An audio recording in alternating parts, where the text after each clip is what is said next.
વિશ્વમાં ગ્લોબલ વોર્મિંગની સમસ્યા સમગ્ર વિશ્વ માટે ચિંતાનો વિષય બની છે। આ ગ્લોબલ વોર્મિંગ સમસ્યાને નાથવાનો ઉપાય એકમાત્ર વૃક્ષારોપણ છે અને માત્ર વૃક્ષારોપણ જ નહીં પરંતુ રોપાયેલા રોપા વૃક્ષ બને ત્યાં સુધીની માવજત કરવી જોઈએ।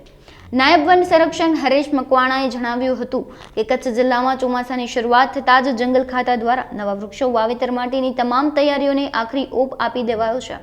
હાલમાં આપણે ગરમીનું પ્રમાણ અનુભવી રહ્યા છીએ જે ગ્લોબલ વોર્મિંગની ચેન્જ બતાવે છે। આ સમસ્યા સમગ્ર વિશ્વ માટે ગ્લોબલ વોર્મિંગ સામે લડવા માટે એકમાત્ર ઉપાય વધુમાં તેઓએ વૃક્ષનું વાવેતર અને જતન કરવાનું પણ જણાવ્યું હતું। જી નમસ્કાર, આપ સર્વ જાણો છો કે છેલ્લા ઘણા સમયથી આપણે ઉનાળામાં તાપમાનમાં સતત વધારો જે છે એ નોંધાઈ રહ્યો છે અને એનો અનુભવ પણ આપ સર્વે કરી રહ્યા છો।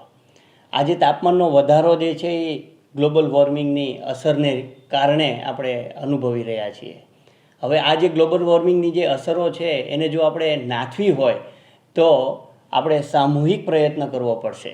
અને તમે બધા જાણો છો કે વૃક્ષની નીચે તાપમાનમાં બીજા કરતાં એટલે કે ખુલ્લા મેદાન કરતાં વૃક્ષની નીચે તાપમાનમાં દેખીતો ઘટાડો થતો હોય છે। તો આ જે તાપમાનમાં જે ડિફરન્સ છે એ ડિફરન્સ લાવવા માટે વૃક્ષ જે છે એ આપણને ખૂબ ઉપયોગી સાબિત થઈ રહ્યું છે। સાથે સાથે વૃક્ષના તો ઘણા બધા ફાયદા છે, તેના મૂળથી લઈ અને એના પર્ણ, એના ફળ, એના છાલ, તમામ બાબતો જે છે એ આપણે ગુણકારી સાબિત થઈ રહી છે। તો વૃક્ષોના તો ઘણા બધા ફાયદા છે, આપણને ઓક્સિજન આપે છે, સાથે સાથે એના ઔષધીય ગુણોનો પણ આપણે લાભ લઈ રહ્યા હોઈએ છીએ। સાથે સાથે આપણને લાકડું પણ આપે છે। તો વૃક્ષની મહત્ત્વ વિશે તો હવે આપણે કોઈને કંઈ જાગૃત કરવાની અમને જરૂર લાગતી નથી, પરંતુ વૃક્ષારોપણ જે છે એ હવે આપણે બધાએ કરવું રહ્યું। કચ્છ જિલ્લાની વાત કરીએ તો કચ્છ જિલ્લાએ રિસન્ટલી ગયા વર્ષમાં આપણે બીપરજોયનો પણ અનુભવ કરેલો છે। તો આવા વાવાઝોડાની સામે ઝઝૂમવા માટે ઘણા બધા વૃક્ષે પોતાનું બલિદાન પણ આપ્યું છે।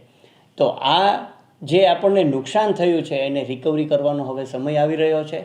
આ ચોમાસામાં આપણે સર્વે વધુને વધુ વૃક્ષારોપણ પ્રવૃત્તિમાં જોડાઈએ અને વૃક્ષો માત્ર વાવીએ નહીં પરંતુ ઉછેર કરી રોપાઓમાંથી વૃક્ષ બને એ તરફ આપણે પ્રયત્ન કરીએ। સામાજિક વનીકરણ વિભાગની વાત કરું તો અમારી જે નર્સરીઓ છે એ લગભગ બધા જ તાલુકામાં નર્સરીઓ આવેલી છે અને વન વિભાગને નર્સરીઓમાંથી એકદમ ટોકન દરે આપણને વૃક્ષ જે છે એના રોપા આપવામાં આવે છે। એનો લાભ લો અને નર્સરીમાંથી જે રોપા લઈએ છીએ એની કાળજીપૂર્વક ઉછેર કરી અને એને વૃક્ષમાં પરિવર્તિત થાય એ માટે સામૂહિક પ્રયત્ન કરીશું। મને આશા છે કે આ વર્ષે આપણે બધા જ આ એક નોબેલ જે એક્ટ છે એની અંદર જોડાઈશું। આ જે ચોમાસાની જે ઋતુ છે એની અંદર મોટા ભાગે જે વાઇલ્ડ લાઈફ જે છે એટલે કે વન્યજીવો છે એ વન્યજીવોનો સંવર્ણન કાળ હોય છે। તો આને લીધે સમગ્ર રાજ્યમાં જે કોઈ પણ અભયારણ્યો આવેલા છે એ અભયારણ્યોમાં હાલ પ્રવેશ ઉપર પ્રતિબંધ આપવામાં આવેલો છે, જેને લીધે વન્યજીવોને પોતાની જે જીવનચર્યા છે એને જે લાઈફ છે એને કોઈ ડિસ્ટર્બન્સ ન થાય।